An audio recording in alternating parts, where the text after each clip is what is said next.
d'être avec nous pour cette demi-heure. Rock Voisine, bonjour. Ça va bien? Oui, ça va bien. Que des bons souvenirs. Eh oui, merci d'avoir été à mes côtés. Ah, ça m'a fait plaisir. Ça a été un bonheur. C'était vraiment le fun. Ça a été agréable, absolument. Tu m'as permis de mieux chanter, de mieux faire et je t'en remercie. Utiliser les oreillettes. Utiliser les comme, petites oreillettes, ouais, effectivement. Là, je vais devenir une personne technique. difficile avec ça maintenant. Ouais.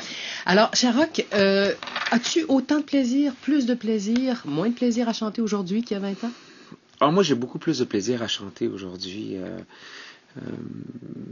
Je sais pas, il y a moins de pression. Et puis, je pense que j'ai finalement trouvé une façon de me concentrer ou de me rapprocher de mes forces sur scène, de me découvrir aussi. Tout ça est parti très rapidement, il y a déjà 20 ans.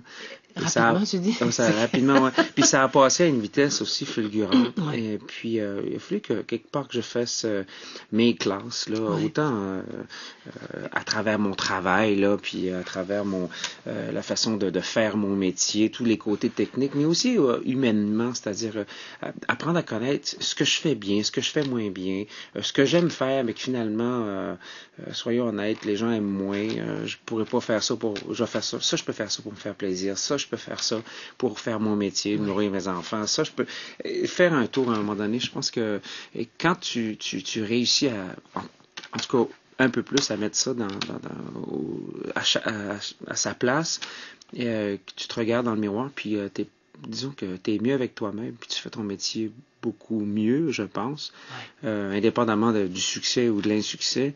Et puis tu te retrouves sur scène, puis à chaque soir, toujours autant de fun à chanter. Il se passe quelque chose.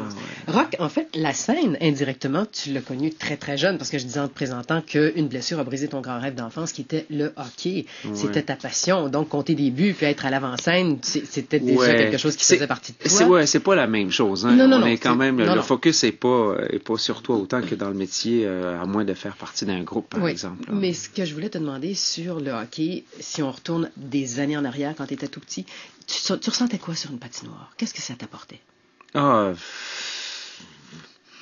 J'aimais ça. Je pense qu'avec la situation difficile que j'ai vécue quand j'étais enfant, quelque part, j'aurais pu ou casser des vitres et puis faire un petit bum, ou bien c'est un exitoire. Le sport pour moi a toujours été, on dit channeling en anglais, a toujours canalisé quelque part. Je pense que ça a dû commencer comme ça. C'était aussi une façon de me revaloriser dans ma famille, que ce soit dans ma famille ou même dans mon petit patelin là. Je dis souvent... Edmundston. Edmundston, Saint-Basile, au Nouveau-Brunswick, là, il y avait les gens, le dimanche après-midi, ils allaient à la messe le matin, puis à l'aréna l'après-midi. Tout était autour de ça. Et mon père était un très bon joueur de hockey sur glace aussi. Et donc, quand j'ai eu cette facilité-là, cette motivation-là, c'était très revalorisant parce que j'étais bon dans quelque chose aussi. Puis, je m'éclatais vraiment, puis... Encore aujourd'hui, si je peux jouer 5 fois par semaine, si mon corps me permet de jouer 5 fois par semaine, c'est plus difficile un petit peu maintenant. Ça a resté vraiment ma première passion. On t'avait vu dans l'ancien compte aussi, ton premier rôle important à cette époque-là à la télévision. Ross, oui. Mais dis-moi, tu parlais toi-même donc de cette enfance difficile. Pour résumer ça, tes parents qui divorcent quand tu avais à peine 5 ans, toi, ton frère et ta sœur vous retrouvez séparés. Tu te promènes d'une maison à une autre chez un oncle et une tante jusqu'à ce que tu te retrouves chez ta grand-mère, chez tes grands-parents. Tes grands-parents qui ont été un petit peu comme tes parents, je voulais te demander, qu'est-ce qu'ils ont fait, tes grands-parents, pour t'aider à devenir ce que tu es devenu aujourd'hui? Qu'est-ce qui te reste de tes grands-parents à toi? Je pense que ce qu'ils ont fait, le plus important, c'est qu'ils m'ont offert quelque part une certaine stabilité qu'on a besoin quand on est tout petit. Je savais que je pouvais compter sur eux autres 24 heures sur 24, 7 jours par semaine.